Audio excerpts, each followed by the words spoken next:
اتكهطل يا يي قوم يا ده افهم يلا شوف احنا فين. انا جايبكم في انضف مكان، الساحل الشمالي. هي دي الحياة. هي دي الحياه يا مش جمصه اللي ابوك كان قرفنا بيها. هي دي الحياة يا عم الحاج. ده احنا قاعدين كنا ابوك كان حاططنا في قلب كومودينو هناك. ياض والله ده احنا كنا قرفانين من ابوك ده قرف حسبي الله ونعم الوكيل فيه. ايه رايك ياض في المكان؟ انت قاعد على الشمسية دي؟ الشمسيه دي. لا انا ما اقعدش على الشمسية دي، انا هقعد على الشمسية دي. قال يعني هي الشمسيه هي اللي قال يعني هي الشمسيه هي بقى اللي هتظبط الدنيا. انت بتقول اي كلام الشمسيه هي يا سيدي اهي اللي انت حبيبها اهي. ايه رايك بقى في المكان؟ ده مكان رائع جدا.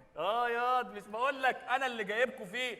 اوعى تجيب سيره جمصه دي قدام ابوك تاني. انا مش هجيب سيرة جمصة تاني في ايات وحتة قدام ابوك. كل ما اجيب سيرة جمصة يقول لي ما هناك ما بندفعش حاجة وهنا بندفع ويك وكلام غريب كده يا عم الحاج. ابوك لما يجيب سيرتها هقطش ودنك على طول وما تسمعش الكلام. انا مش هفتح بقي. طيب ياض يلا حط الحاجه هنا يا. هو ما فيش ولا بني ادم في قلب البلاش غيرنا ليه؟ ياض ما انت مش فاهم. هنا الناس بقى في الساحل الشمالي دول بينزلوا في العصاري مش زينا في جمصه بنفط من فجر الله. ايوه صح عندك حق. يا عم هنا ينزلوا في فكرتني بالفط.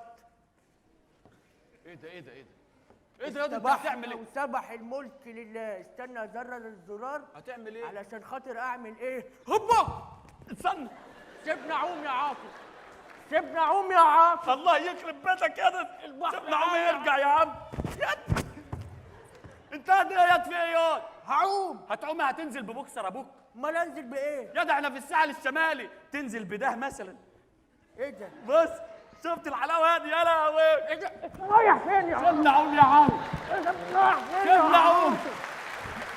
استنى يا عم. سيبنا ابوس ايدك.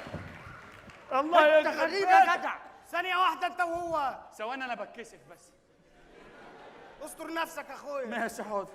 أنت رايح فين بتفط ولكنها ترعب في بلدكم؟ ايه يا عم؟ إيه؟ هنزل اعوم يا عم الحاج. يا عم هتنزل تعوم، لو نزلت هتموت. ليه انا جايب مايوه مخروم؟ يا جدع أنت عبيط ولا إيه؟ مفيش نزول مية. لا انا هنزل الميه وبتبقى الرايه السوداء دايما وبننزل الميه في قلب جمصه عادي يعني. افهمني بس يا عم بوحة، والله الموج عالي هتغرق. لا انا مش هغرق. انا بقول لك يا عاطف اتعامل معاه انت. معلش يا عمنا انا اسف جدا. احنا اسفين. احنا مش هننزل هنا تاني. هننزل في البسين بتاع الفيلا. برضو؟ طب هو قال جمصة؟ انا ما قلتش جمصه. يبقى انا قلت بسيم. انا اسف. يا جماعة والنبي الحاجات دي راعوا الناس اللي حواليكم. الف شكر يا عمنا الف شكر. ولا لو جبت سيره جمص ده هضربك 180 شبشب على بقك. والله العظيم ما افتح بقي يا عاطف. ماشي خلاص. بص احنا هنقعد هنا شكلنا مش اسبوع بس، ده احنا هنقعد 25 سنه يا. ايوه بقى بس الناس هتظهر امتى بقى والحاجات؟ الناس هتظهر في العصر. اسمع مني هنا الناس بتصحى العصر. يا